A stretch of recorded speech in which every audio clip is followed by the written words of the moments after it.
Retomando las historias, esta titula la siguiente: María la Bailadora, la mujer soldado que combatió en Lepanto. Esta historia tuvo lugar un 7 de octubre de 1571 en la batalla de Lepanto. De un lado la Liga Santa con los españoles, los venecianos por otro y un puñado de cristianos. Del otro, el Imperio Otomano. De entre los más de 150.000 combatientes, el día de hoy vamos a hablar sobre un caso bastante extraordinario, que es el de María la Bailadora, la mujer.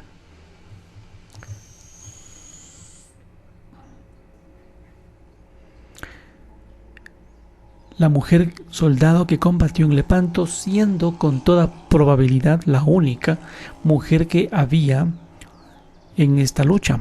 María la Bailadora, la mujer soldado que combatió en Lepanto, demostró tener valentía y una magnífica puntería. Sonó por ahí una rima sin esfuerzo. Esta mujer granadina aparece en las crónicas de la batalla en la que tomó parte haciéndose pasar por un hombre. Fue un caso anterior y con ciertas semejanzas al de la conocidísima como monja alférez Catalina de Erauso, que nació unos años después. De la vida de María la Bailadora se conoce muy pocos detalles, como es normal, pero parece que se enroló como soldado para disfrutar de aventurillas por ahí y para buscar una mejor vida. Algo que por otra parte era un motivo muy habitual para sumarse los tercios como soldado. Lo de buscar una mejor vida, digo, se hizo pasar por un hombre cambiando pues su ropa y su aspecto, y así llegó hasta la batalla de Lepanto. También hay quienes dicen que ella se metió en él para estar cerca de su amante. Este es en un libro que publicó el soldado Marco Antonio Arroyo pocos años después de haber participado en esta lucha en Lepanto, hablaba de ella.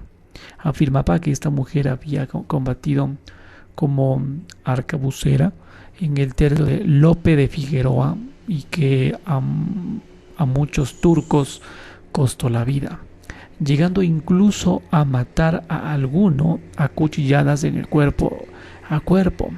María estuvo en la batalla nada más y nada menos que a bordo del Real, la enorme galera en la que iba don Juan de Austria y que era el buque insignia del bando católico. Es cierto que hay dudas sobre cuántos sabía que aquel soldado era mujer. Don Juan de Austria, el que fue troceado tras morir para traerlo a España, había dado orden de no embarcar mujeres ni gente inútil en los barcos que iba a la batalla, algo habitual y con bastante sentido común, pero cuando María la Bailadora fue descubierta, ya se había ganado este respeto de sus compañeros soldados. Se dice que cuando el propio don Juan de Austria supo que era una mujer, puso a un lado las normas y la reconoció como tal, que en base al comportamiento que había tenido contra los enemigos. Por supuesto, hay quienes opinan que es imposible que conviviendo embarcados con ella, sus compañeros no supieran que era una mujer. Pero quién sabe. Tenemos en la historia casos extremos de espías que se hicieron pasar por personas del sexo opuesto y llegaron incluso a convivir amorosamente. Ya, ustedes me entienden. Con el con esto del espiado, ¿no? Eso sí, tras la batalla, María fue licenciada, es decir, mandada a casa, aunque con la paga de arabucero de por vida. Una vez pasado aquel momento de la batalla, que es lo que la ha traído hoy a esta historia que la contamos. La vida de María se volvió tan anónima como lo había sido hasta esos días en Lepanto.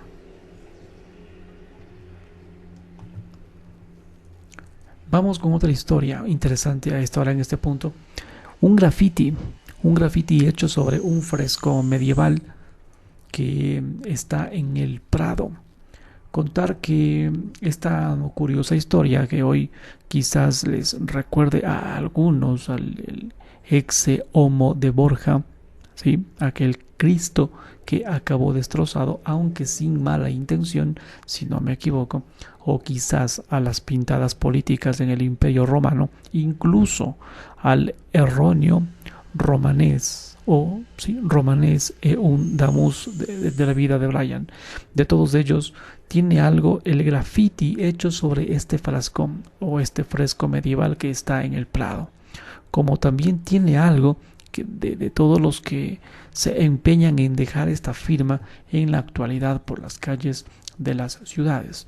El graffiti hecho sobre un fresco medieval que está en el Prado también data de la Edad Media. El verano pasado, un gañán, un malvado, trató de poner su nombre y el de su novia en el Coliseo Romano. Bien, pues un gañán similar, podríamos decir, ya existió hace algunos siglos e hizo lo mismo. En este caso, en la ermita de San Baudelio, en la localidad por allá soriana de Castillas de Berlanga, pero no vayan a buscar el graffiti medieval a Soria.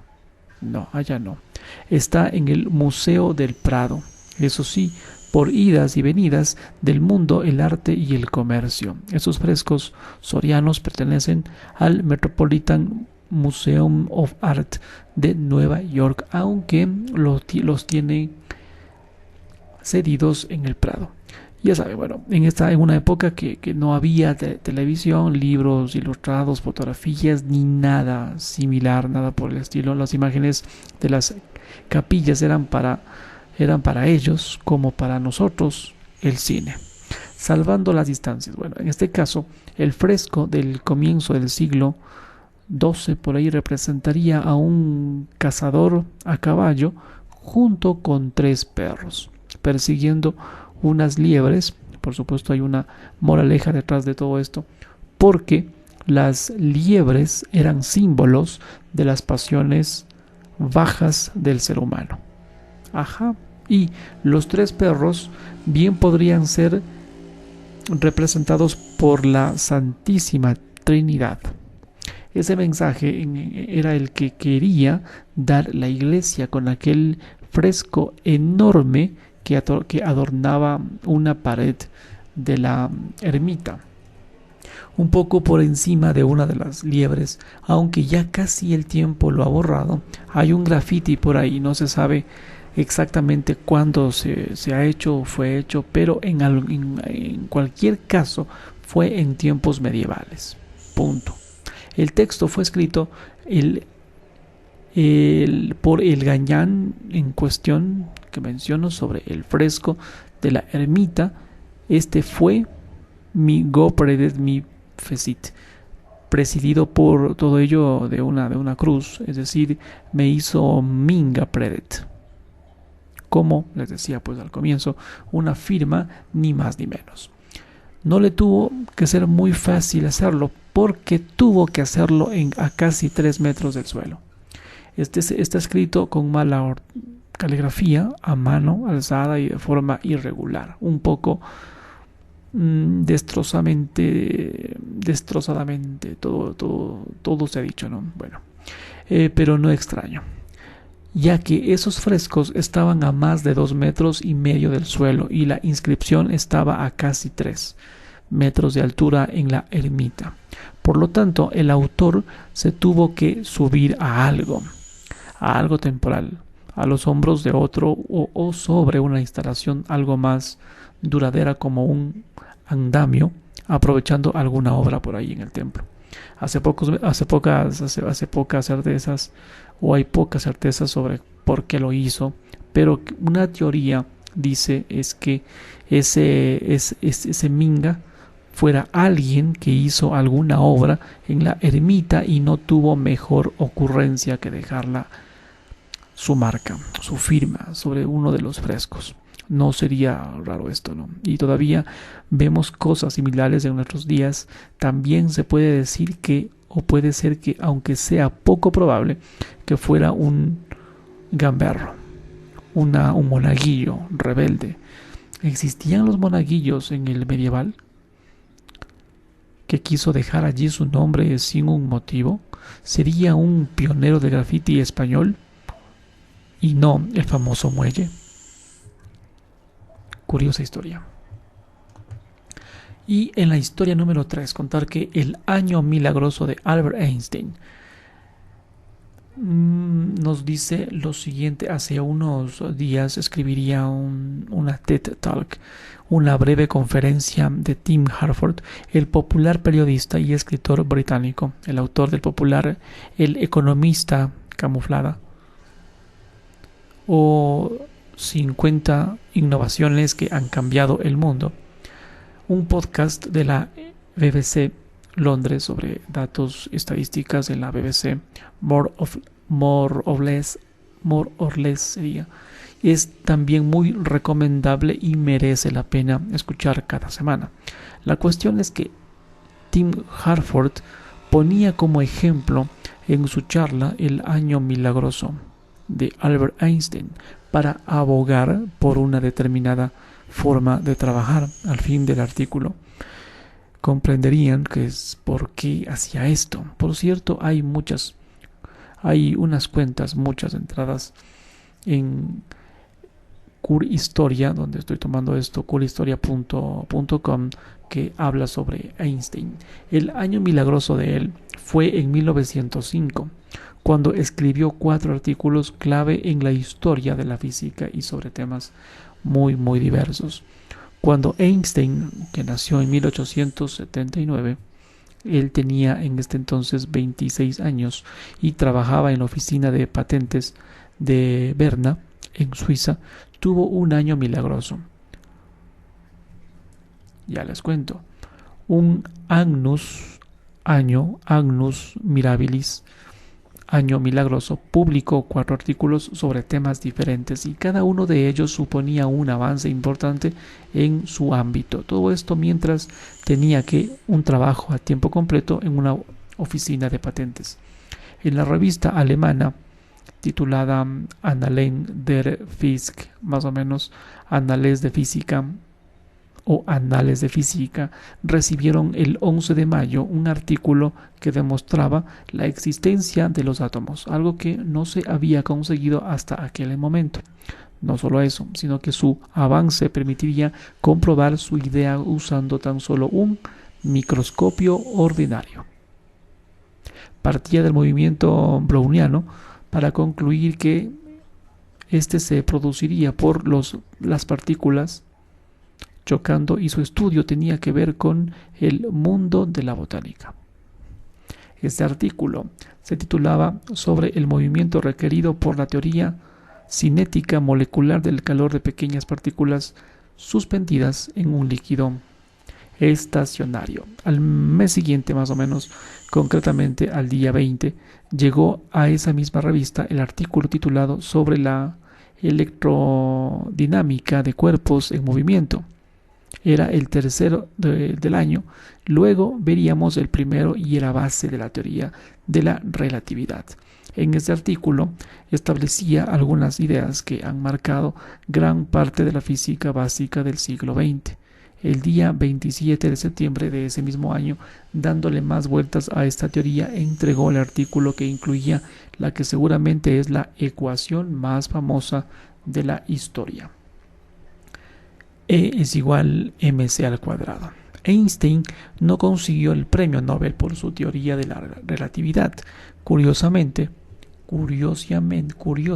no fue por esos estudios sobre la teoría de la relatividad por los que recibió este premio Nobel, aunque hoy relatividad y Einstein estén unidos como uña y mugre en nuestra cabeza. Fue por lo que derivó de un artículo anterior de ese año, del mismo año, del mes de marzo, el primero de todos los artículos de aquel año milagroso. El 17 de marzo de 1905 envió un artículo que abogaba por una visión de la luz como una secuencia de paquetes de energía. Esos paquetes de energía son los cuantos de luz, los fotones. Hasta entonces la luz se consideraba que no encajaban con la nueva idea de Einstein de la dualidad onda corpuscular sobre la luz. Todo parecía tener mucho más sentido. Bueno, en fin, fue por esto por lo que consiguió el premio Nobel unos años más tarde. En 1921 el artículo se titulaba algo así como un punto de vista heurístico sobre la producción y la transformación de la luz. El premio era por sus aportaciones a la física teórica y especialmente por el descubrimiento de la ley del efecto fotoeléctrico. Volviendo acá, al inicio Hartford usaba el ejemplo de Einstein en su charla. Hartford usaba el ejemplo de Einstein en su charla para abogar por una forma de multitarea en que él llamaba algo así como multitarea lenta, en contraria a la idea de trabajar en una única cosa a la vez, a enfocarse en algo. Einstein dice Hartford, publicó en un año 4 artículos importantes sobre temas diversos dentro de la física, sencillamente porque pasaba de un tema a otro de manera habitual, en una forma de multitarea. Cuando uno no le apetecía o estaba atascado, saltaba a otro y eso le permitía avanzar en todos hasta conseguir florecer todos ellos en ideas importantes en aquel año milagroso, en 1905.